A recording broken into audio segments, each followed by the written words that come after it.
Djibouti inaugurated Thursday the largest free trade zone in Africa, designed to enable it to take full advantage of its strategic location at the entrance of the Red Sea. At a ceremony in the capital Djibouti city, Djiboutian President Ismail Omar Guelleh praised the merits of what he called a flagship project. La zone franche internationale de Djibouti Djibouti's International Free Zone is a flagship project.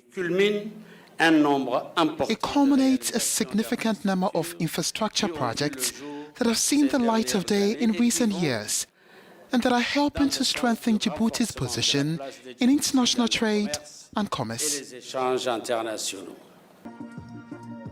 Somali President Mohamed Abdullahi Mohamed Farmajo called the project a victory for Africa. His words were echoed by Sudanese President Omar al-Bashir and Rwandan President Paul Kagame.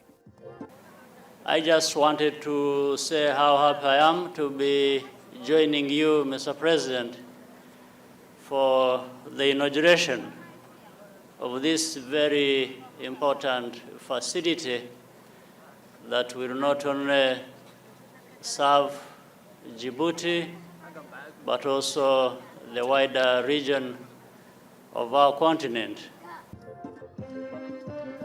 Sitting on 4,800 hectares, the project is estimated to cost $3.5 billion.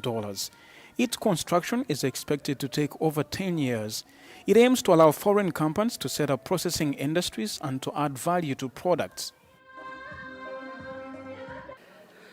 In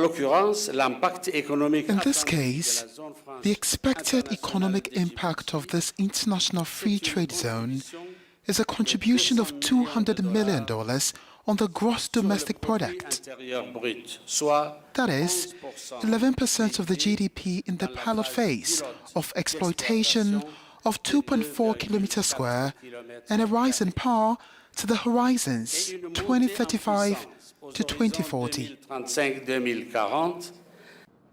Djibouti is located along one of the busiest maritime routes in the world, between the Indian Ocean and the Suez Canal.